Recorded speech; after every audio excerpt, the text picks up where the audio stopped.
Thanks for tuning in. Today I'm going to be looking at a conversion story, Atheist to Islam. We've got Oliver here. This is on the, Muslim Convert Stories channel.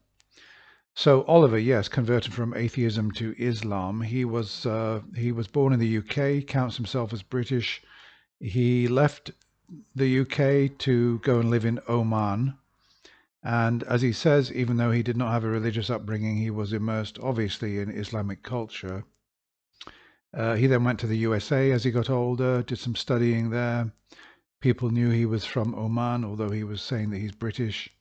And they were interested in his comments about Islam.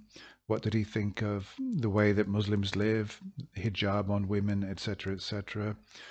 And as he said, he knew something about that, but he didn't really know very much about the religion or the basis of the religion.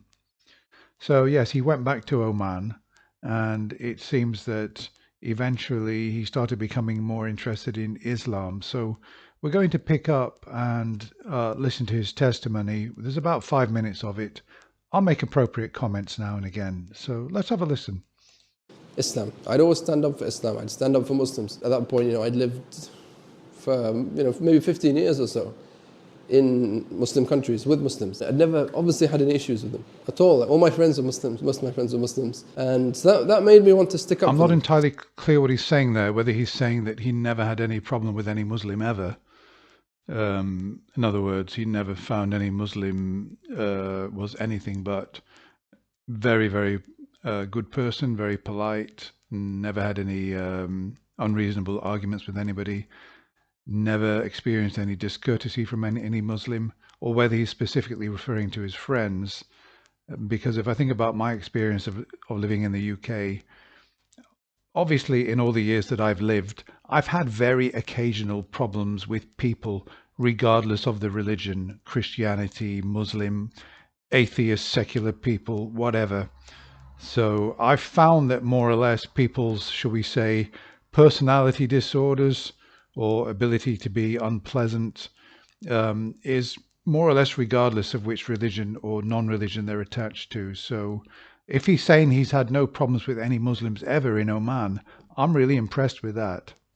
It made me want to stick up for them. So as time went by, I started to question myself and say, well, it's all well and good, Oliver, that you stick up for Muslim people on the basis that your personal experiences with them are good, but you don't really know much about the religion. So that's probably... Yeah, when he says that he sticks up for them, how is it that they're being attacked, that he's got to stick up for them? This is not really something that he's explaining, unless it's the case that people who are not Muslims, he goes to America and they say, oh, Muslims are awful, etc. And then he's defending them. Maybe he means that.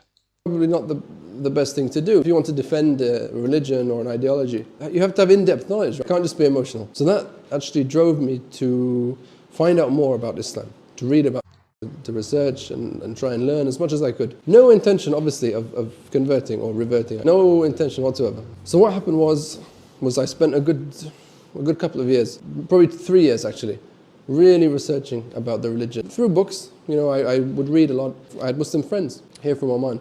I had a couple of friends who I would talk to. I would ask questions. Okay, why, for example, in Islam do you do this? Why is this permissible? Why is this impermissible? What's the reasoning behind this? Why do you do this? They really helped me. Along this journey, which they helped me through, I discovered a lot.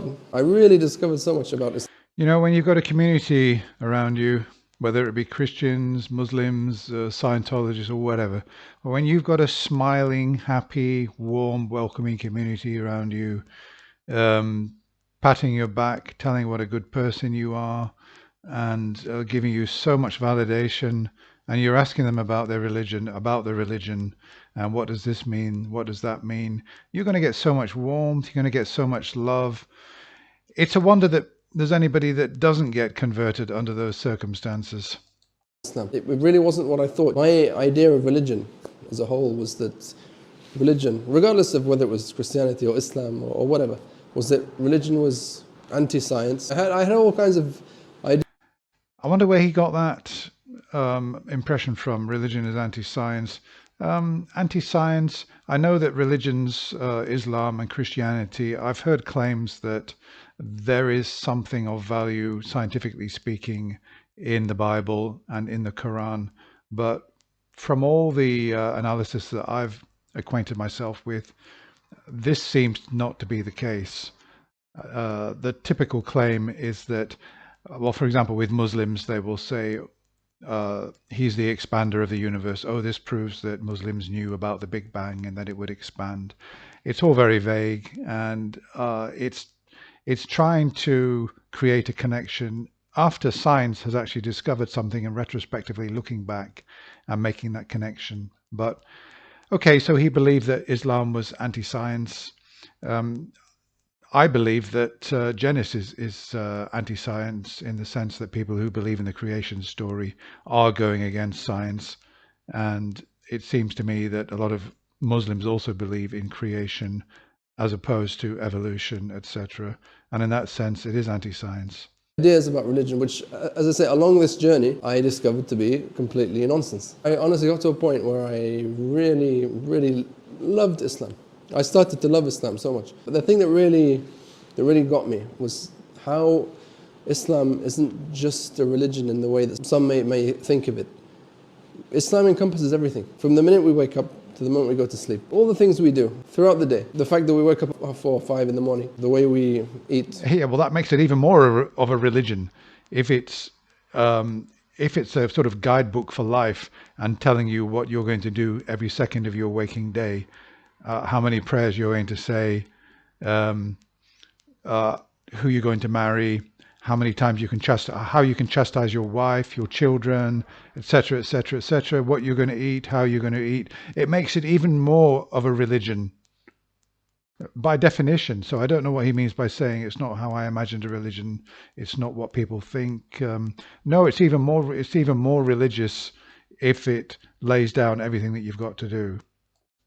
The way we drink, the way we conduct financial transactions, the way it protects. So basically, Islam is sticking its nose into every single aspect of your life, and he thinks that's a good thing.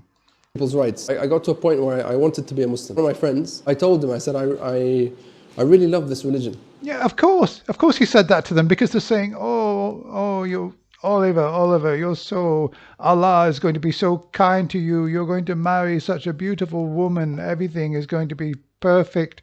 You can chastise her and hit her with a stick as much as you want. You can take her to the beach and cover her up in a long black gown and a hijab while you're just putting your normal swimming costume on, and you can go bare-chested and jump in the waves. Yeah, I can imagine it all. I can imagine how he eventually turned to Islam and was seduced by it. And I really wish I could be a Muslim. He said, okay, well, why don't you be? What's holding you back? And I said to him, to be honest, the only thing is, I don't believe in God. He said, no. That is the first sensible thing you've said in this whole interview. No worries. No worries. He said, I want you to do something. So this was before Ramadan. This was 2014. This was a couple of days before Ramadan. He said, I want you to try fasting. I want you to fast in Ramadan. And I said, wow, I would like to fast, and I'll try and fast, but I don't know if I can. He said, no, you can. It's not hard. Just fast. And the thing is, I tried the year before. I tried fasting, and failed miserably within the first couple of hours on the first day. Come 2014, my friends telling me, I want you to fast. I was like, I want to fast. I want to try it, but I was worried that I wouldn't be able to do it. I said, okay, I'm going to do it, and I did. I fasted the first day of Ramadan without any issues. You know, I got a bit thirsty around midday. I got a bit hungry towards the end of the day. But the thing is, I felt great. Specifically when I broke fast, although not the first day, I'll tell you why. The first day, so I remember hearing, I'd heard before that Muslims break fast on, you know... Come on, get to the point. How did this make you believe in God? Dates and Lebanon, light things. And I always remember hearing that. But I always used to say, well, why? You see, you've been fasting for a whole day. Now's your time to eat. You're going to eat dates, water, and Lebanon. It didn't make sense to me. Surely you don't want to have a big meal. And that's what I did. So I got myself a big meal, biryani, Lebanon, water. Yeah, you know why they told him to fast? To deprive his brain of essential nutrients, to drag down his intellectual level so that he would accept that God exists. water, tea, coffee, sambusa. I heard the adhan and I went for it. I stuffed everything down. Within half an hour I realized the logic behind breaking fast on some dates, some water and some lemon. Anyway, the second day went really well, the third day and so on and so forth.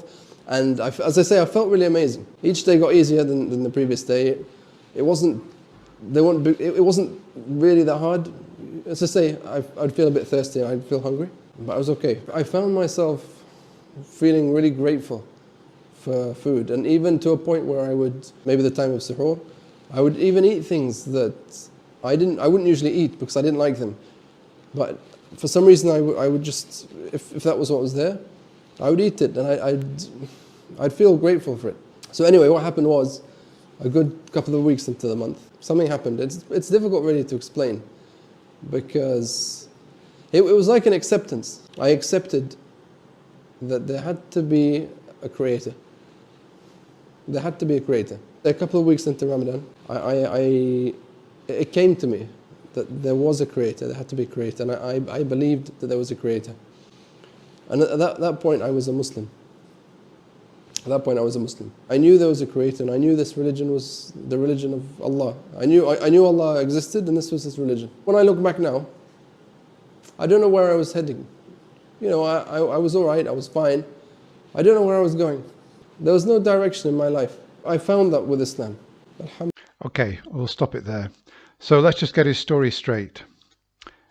He fasted in Ramadan, and while he was fasting, he felt desperate for food. And then when the fast ended, because he'd felt so desperate and hungry for food, when eventually food arrived, he felt grateful that the food was there, and very, very, very grateful for the food. And eventually, somehow connected with this, he just said, there must be a creator. He accepted that there had to be a creator.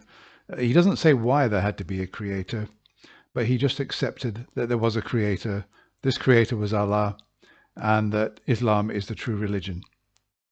And his life has got lots of direction. Well, in my opinion, he hasn't given any good reasons why he now believes in God. As he said, he was fine before, now his life has got direction. I would have thought his life would have had direction anyway, even living in that culture, if he just simply said, well, I'm happy to be friends with you all. Let's not allow religion to get in the way of that. I don't believe in God, but I respect your beliefs. I would have thought he could find his own direction anyway, without having to march in line with all the other Muslims. No, he hasn't stated any good reason for believing in the existence of God. I've fasted. I've experimented with fasting. I've fasted for a day or two. I've done intermittent fasting. Yeah, it can make you feel really good, you know, nice and light and everything, give you an energy boost. But it never led to me concluding that there's a God. So, no, not impressed. Epic fail. No good reason to believe in the existence of God for this so-called atheist turned Muslim. Thanks for watching.